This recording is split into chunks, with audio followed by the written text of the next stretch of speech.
Chapter 8 Fluent Bodies. A digression on Miller. If now the brain and spinal cord together constitute that corporeal being for self of spirit, the skull and vertebral column form the other extreme of it, an extreme which is separated off, viz., the solid, inert thing. Hegel. In order to find one's way in a maze of this kind, it is unfortunately necessary to resume things historically. The important thing is the fundamental and originary division between two principles, spirit and matter. Insofar as that division is established, there is, whatever one says, a superiority of spirit over matter, and spirit harvests all conceivable superiority, that is, on one side the divine, and on the other, reason. Bataille. The whiteness of the sea and the paleness of the light concealed the bones. Bataille. To revert to a naive question, what is matter? Is it possible that we could receive a message that could respond to this interrogation? There is an anthropocentric conception of messages as transmissions between beings that share a code. According to such a definition, the reception of a message depends upon a prior agreement with the sender. One can receive messages from other humans or from personal beings, such as God or angels, as long as there is a pre-established system of significations. If a message is not coded according to the rules of a familiar system, it might still be possible to translate it into the terms of such a system, deciphering or interpreting it. It is thus possible for messages to be retrieved from extinct languages, as long as sufficient similarity exists between them and familiar languages for a systematic series of correspondences to be established. Such similarities can be described as the formal or structural properties of the signifying system, distinguished from its material or empirical instantiation. Methods of structural analysis have the great advantage that they are able to exclude extraneous aspects from consideration, ignoring everything except for the formal relations between the terms, signifiers, of the message. The densely encrustated matter of historical associations, which is the impurity inherent in real transmission, can be washed away from the message like the mud from a fossil. One need not be prejudiced about where the text came from. As for the formal relations that remain, they are also a matter of exclusion. This time the exclusion each term operates upon the others, sublimating itself into a transcendent unity, a pure nexus of articulation. Developments in the technology of information have lent urgency and concreteness to the study of codes. Techniques have arisen for the translation of messages into codes built out of a single alternative, bilateralized and reciprocal, of 1 and 0. These are digital codes, according to which messages can be generated by the presence, absence, flow, blockage of an electric current. Such codes are readily adaptable to machines which can transmit, store, and operate upon information of a logical and mathematical kind, since decimal numbers can be converted into digital ones, and logical functions are easily reproduced by logic gates. With an appropriate coding system, any system of symbols can be allotted its digital equivalent, a series of binary digits, bits, adequate to specify it. A precise quantitative determination can be given for the minimal length for sequences of bits required to recode an alphabet of symbols, n log 2n. Bataille exhibits no positive interest in the philosophies of structure, to which he was, in any case, scarcely exposed. Like the thermodynamicists and information theorists, his concerns lay not with the analysis of discontinuity, but with its explanation, or rather with the genealogy of its cultural presupposition. Far from being a possible content of articulated signs, Bataille's matter is that which must be repressed as the condition of articulation, whereby immanent continuity is vivisected in transcendence.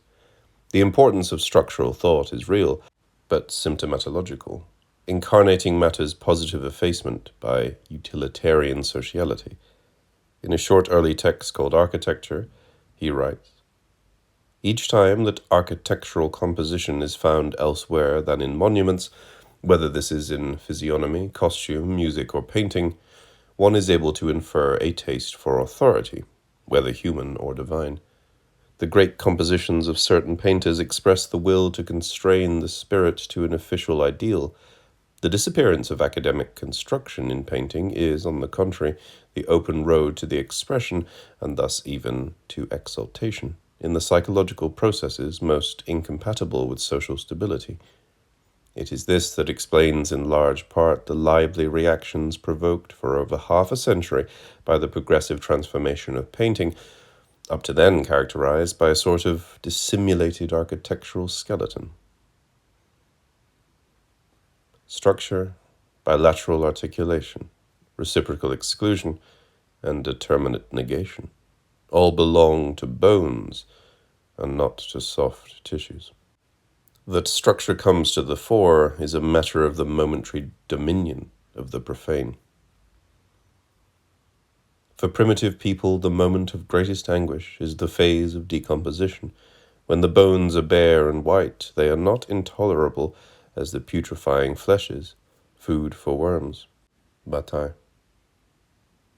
The ahistorical, descriptive, and normalizing study of language usage is pragmatics, which can be contrasted with the historical, epidemic, and aberrational experiments in flow, summarized as libidinal or base materialism.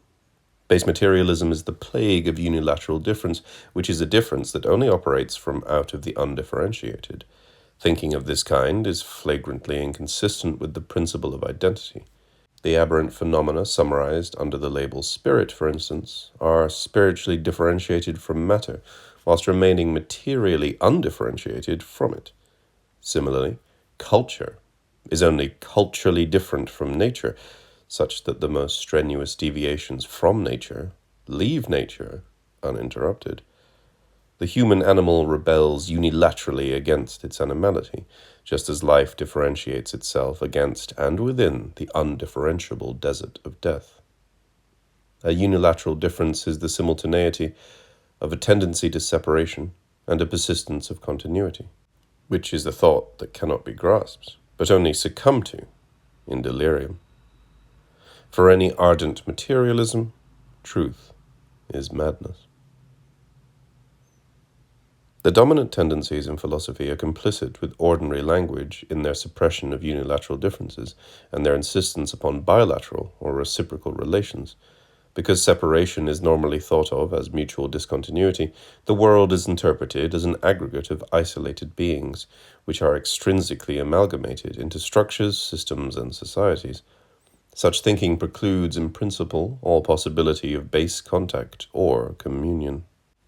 Spawned by unilateral difference, the human animal is a hybrid of sentience and pathology, or of differentiated consistency with matter.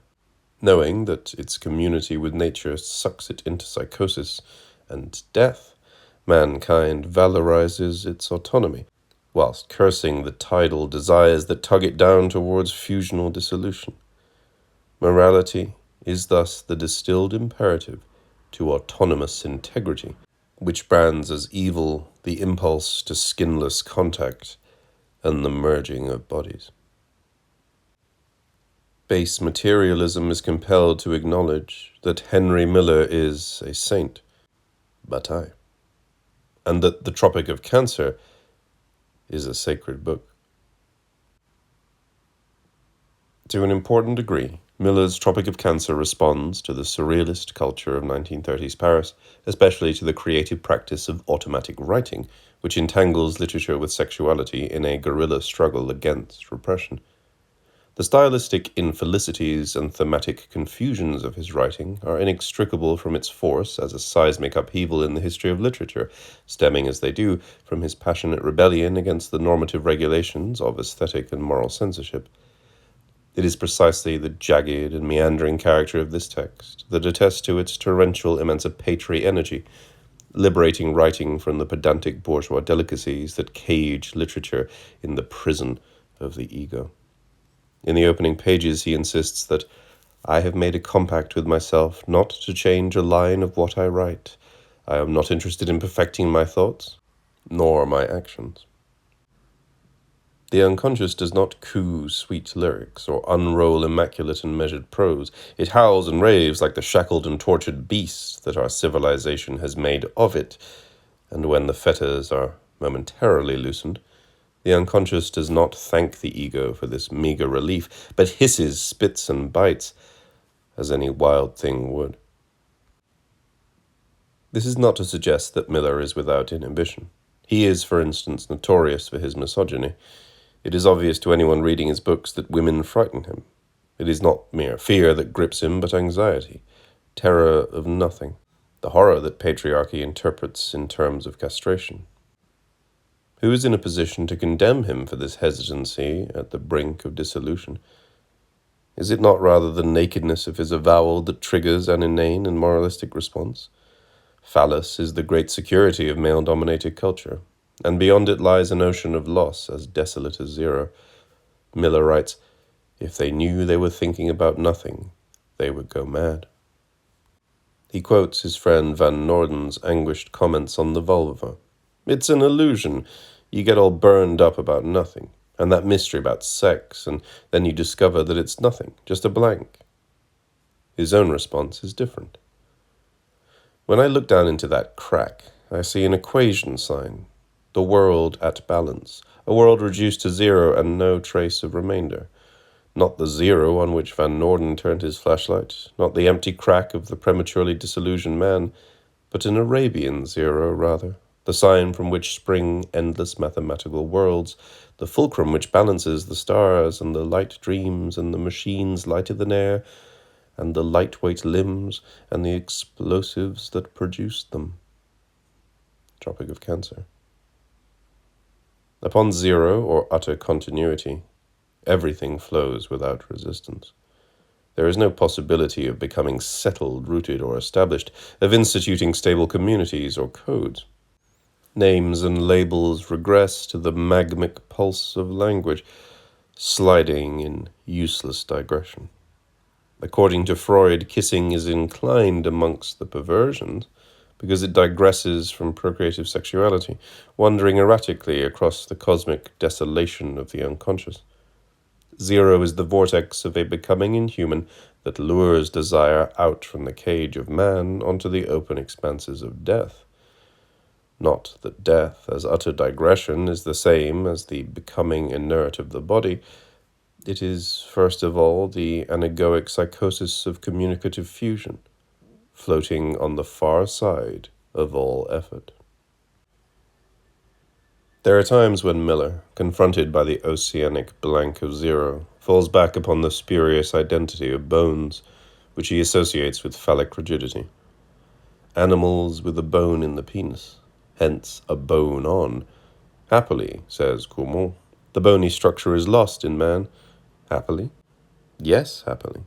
Think of the human race walking around with a bone on, which doesn't prevent him remarking 2 pages later that there is a bone in my prick 6 inches long. The corpse has one preeminent and historically fateful heterogeneous distribution, that between its skeletal structure and its soft tissues. This is apprehended as a difference between what is purulent, dry, clean, formal, and what is volatile, wet, dirty, and formless. On the basis of this resource, Western civilization has been not merely thanatological, but oseological, which is something reaching beyond the fascination with the skeleton, and particularly the skull, that is distributed extremely widely across cultures. Oseology, in its deep sense, is the usage of the difference between the hard and soft parts of the body as a logical operator in the discourse on matter and death. For instance, differentiation between eternal form and perishable substance, celestial purity and terrestrial filth, divine architecture and base flow. The skeleton is thus conceived of as an invisible harmonious essence, an infrastructure beneath the disturbing tides of soft pathology. It is the prototype of intelligible form, contrasted with the decaying mass of the sensible body.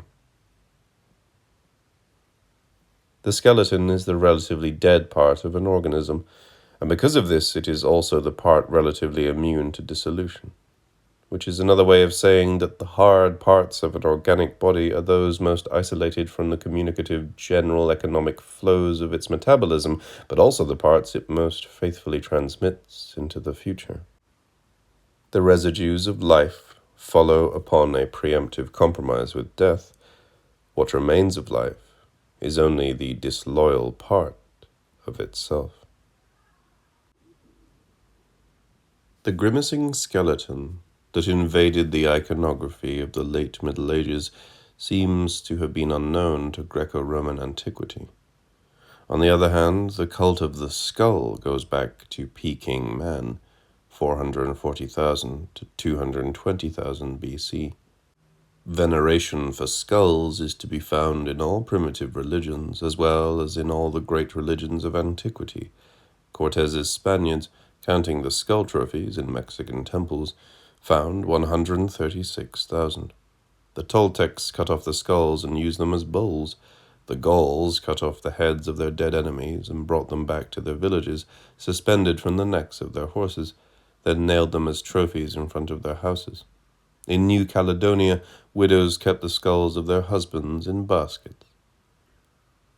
Michel Ragon, The Space of Death. There is something treacherous about a skull, that most intimate companion, so indifferently adapted to an inorganic regime, so untouched by the disappearance of flesh. It is the natural emblem of piracy, criminality, and cold betrayal. Perhaps everybody occasionally imagines their skull become a paperweight, or, less modestly, a museum exhibit in some distant time. Such thoughts are a little more cynical than those which capture it shortly after interment. A chamber of heaving maggots and filth. One only glimpses its calcic imperviousness by imaginatively stripping it of our rot, aging it tastefully, polishing it. In the end, one comes to feel that it merely tolerates its momentary participation in us, numbly awaiting the cessation of our tedious biological clamor. Clearer than all, I see my own grinning skull, see the skeleton dancing in the wind, serpents issuing from the rotted tongue and the bloated pages of ecstasy slimed with excrement. And I join my slime, my excrement, my madness, my ecstasy to the great circuit which flows through the subterranean vaults of the flesh. All the unbidden, unwanted, drunken vomit will flow on endlessly through the minds of those to come in the inexhaustible vessel that contains the history of the race. Side by side with the human race, there runs another race of beings, the inhuman ones. The race of artists who, goaded by unknown impulses, take the lifeless mass of humanity, and by the fever and ferment with which they imbue it, turn this soggy dough into bread, and the bread into wine, and the wine into song. Out of the dead compost and the inert slag, they breed a song that contaminates. I see this other race of individuals ransacking the universe, turning everything upside down, their feet always moving in blood and tears, their hands always empty, always clutching and grasping for the beyond, for the God out of reach, slaying everything within reach in order to quiet the monster that gnaws at their vitals. I see that when they tear their hair with the effort to comprehend, to seize this forever unattainable, I see that when they bellow like crazed beasts and rip and gore, I see that this is right, that there is no other path to pursue.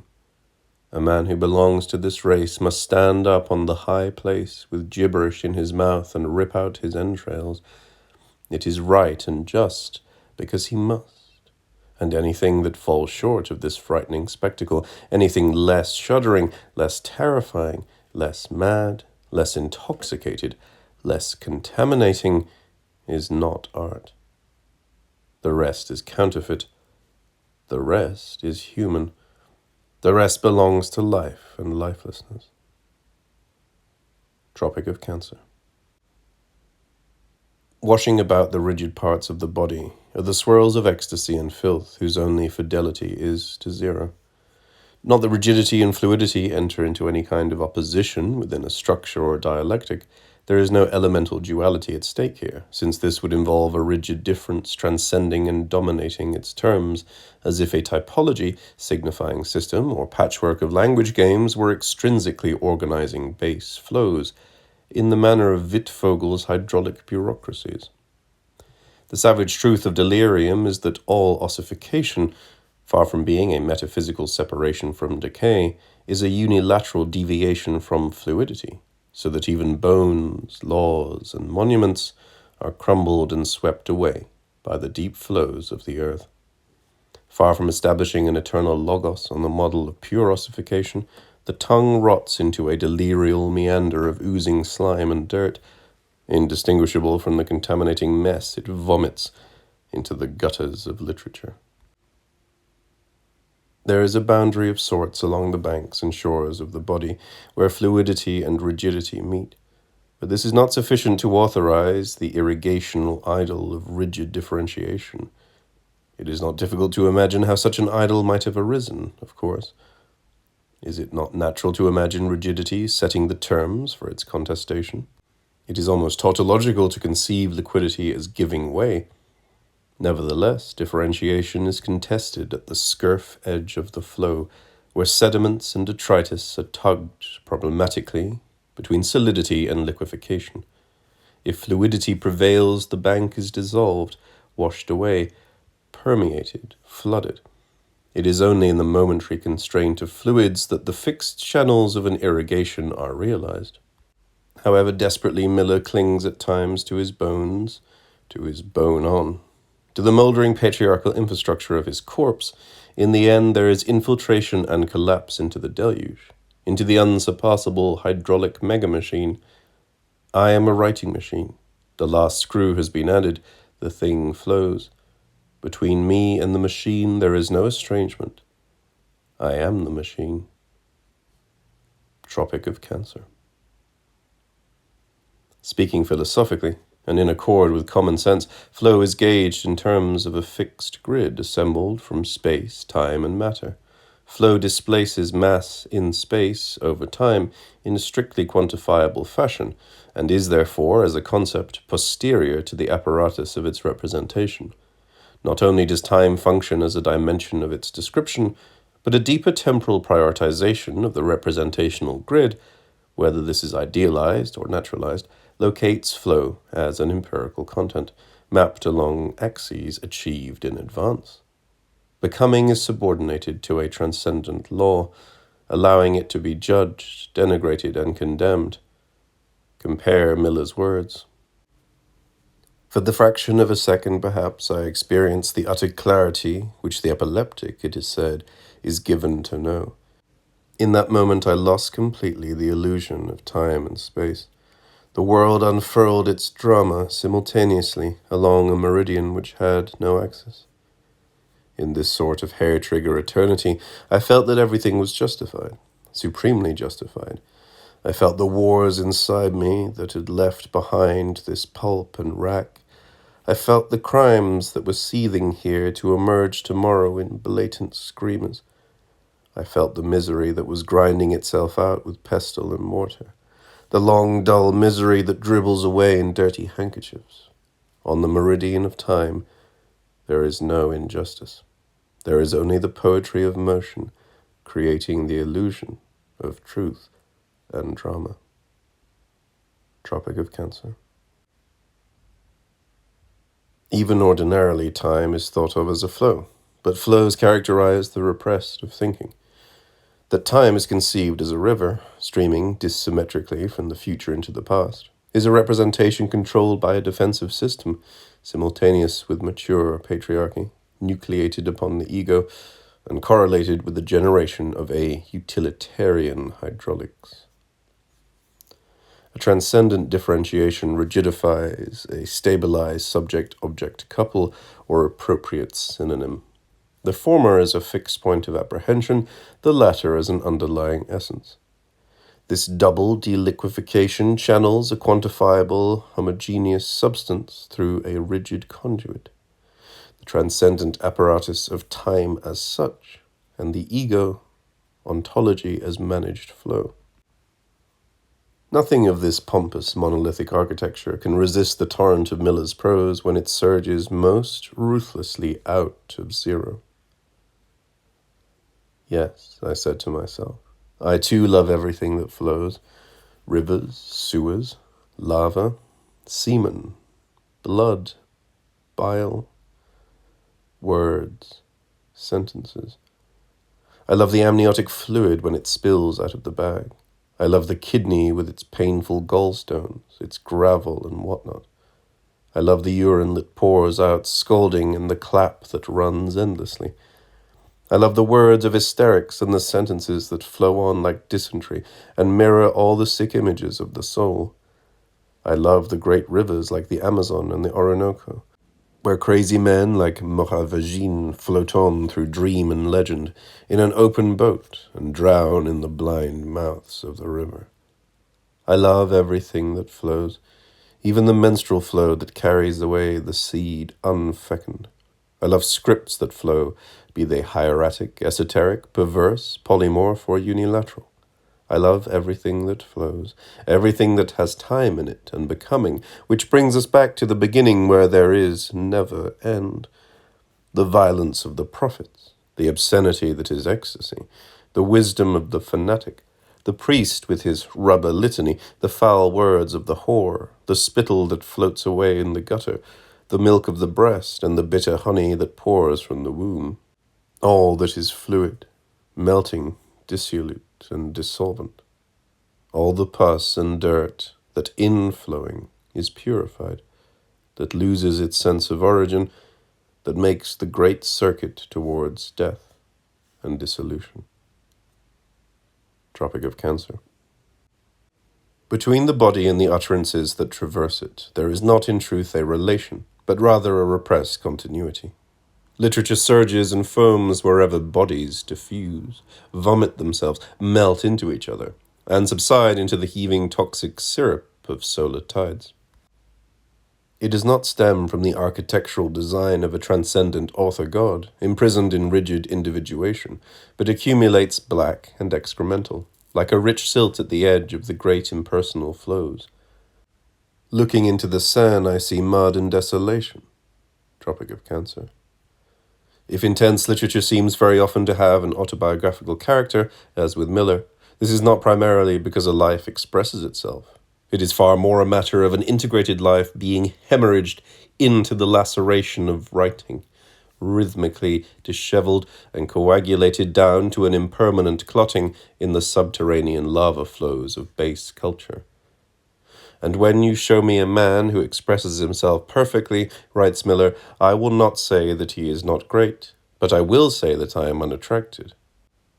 To describe Miller as a writer is not to lend him a personal integrity as one who writes, but to scatter the ashes of his name into the rivers of fluent textuality, which nag all personalities to pieces as they bear their luxuriant froth of words downstream towards chaos and death. I feel this river flowing through me, remarks Miller in the penultimate sentence of the book.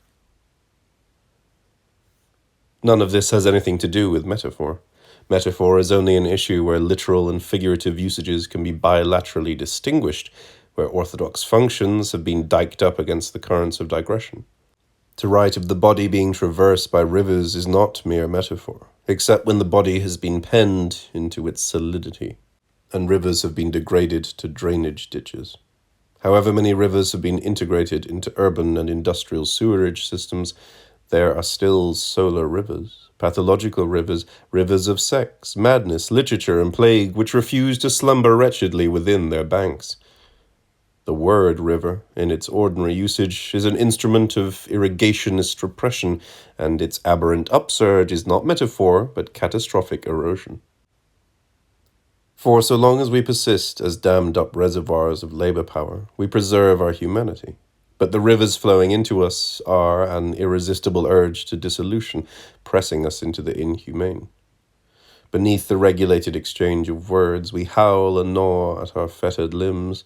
An impersonality as blank and implacable as the sun wells up beneath us, a vermin hunger for freedom. If I am inhuman, it is because my world has slopped over its human bounds, because to be human seems like a poor, sorry, miserable affair, limited by the senses, restricted by moralities and codes, defined by platitudes and isms. Tropic of Cancer. Humanity is a petrified fiction hiding from zero, a purgatorial imprisonment of dissolution, but to be stricken with sanctity is to bask in death like a reptile in the sun.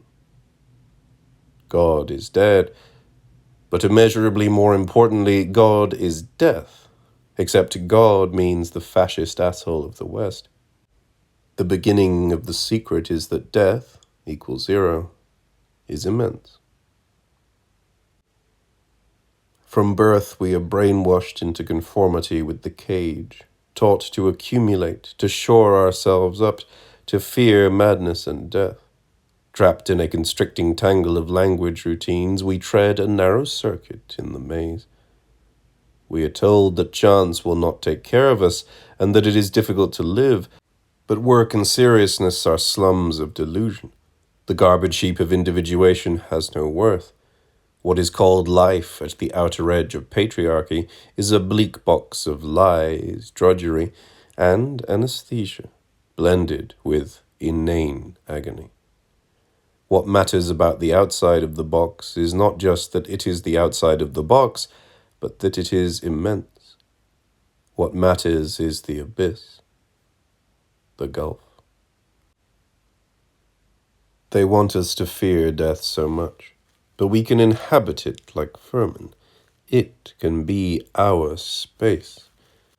In our violent openness to the sacred, death will protect us against their exterminations. Driven insane by zero, we can knot ourselves into the underworld, communicate through it, cook their heavenly city in our plague.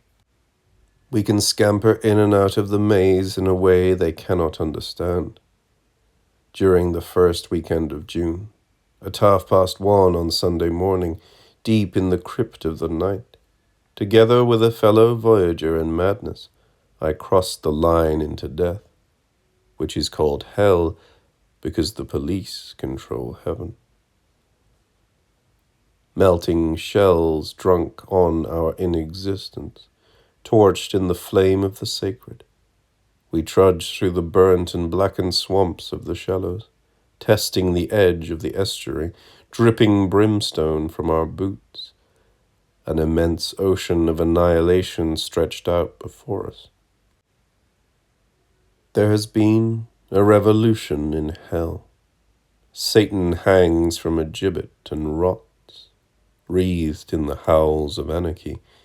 Out there beyond the stars, the cold wind of zero rages without interdiction.